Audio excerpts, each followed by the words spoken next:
One thing I have seen a lot and have experienced as well is having the fear of losing your job hanging over your head. Leaders falsely think that it motivates people, but fear just paralyzes them. I agree with that statement. Most leaders mistakenly think that fear is an effective way to motivate people. And it can be, don't get me wrong, but it can only occasionally be used, and only for the short term. Frequent and long-term fear does paralyze people, and 9 times out of 10, it leads to the exact opposite of the desired result. The same goes for trying to motivate ourselves. That's what I want to talk about today. Let's use diet and exercise as an example. Fear motivates someone to eat better and exercise for about 2 weeks. The doctor says, you're going to have a heart attack if you don't eat better and exercise. So you eat better and you exercise. You immediately go to the store and you buy loads of perishable fruits and vegetables and lean meats. In 2 weeks or so, when it's time to stock up again, you're faced with a decision. You're out of those fresh fruits and vegetables and lean meats. And your option at 8 o'clock at night, when you're hungry, is go to the store for more healthy foods or eat a boxed dinner and some chips. Now, fear of premature death easily loses the battle to convenience and temporary pleasure. The next day, the desire for an hour more sleep and watching your favorite show that you've missed the past 2 weeks takes over. And so does your inability to suppress your appetite for Little Debbie's.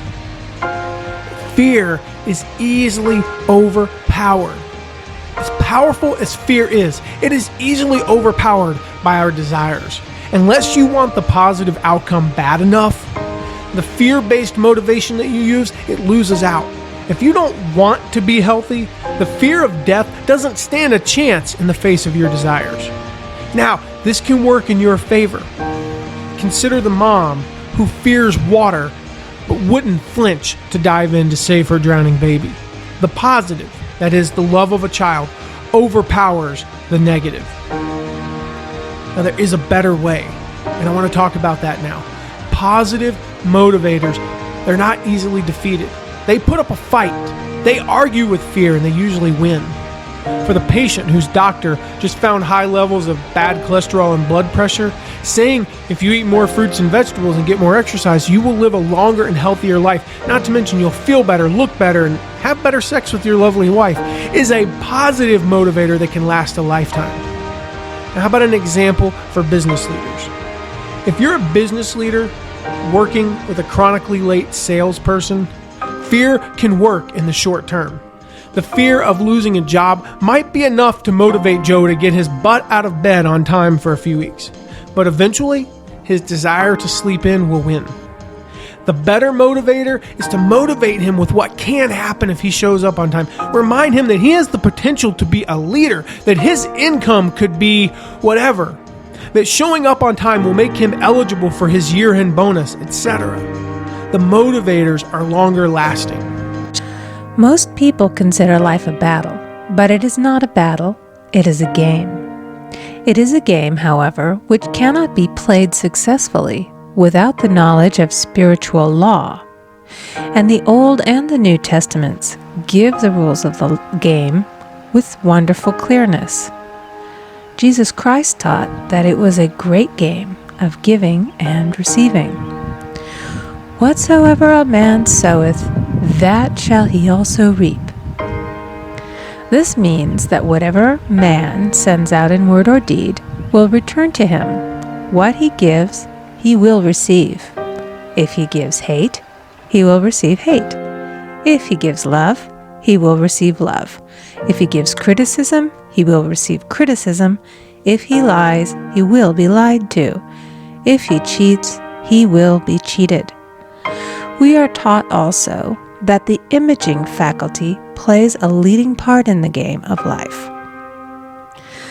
Keep thy heart, or imagination, with all diligence, for out of it are the issues of life. Proverbs 4:23.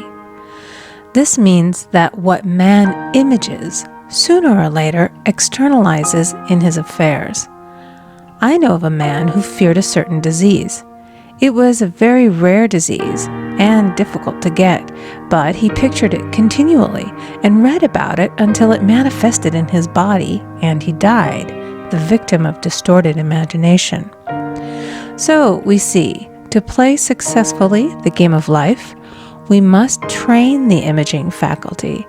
A person with an imaging faculty trained to image only good brings into his life every righteous desire of his heart. Health, wealth, love, friends, perfect self-expression, his highest ideals. The imagination has been called the scissors of the mind, and it is ever cutting, day by day, the pictures man sees there, and sooner or later he meets his own creations in his outer world.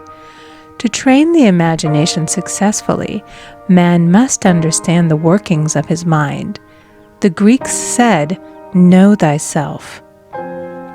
There are 3 departments of the mind: the subconscious, conscious, and superconscious. The subconscious is simply power without direction. It is like steam or electricity, and it does what it is directed to. It has no power of induction.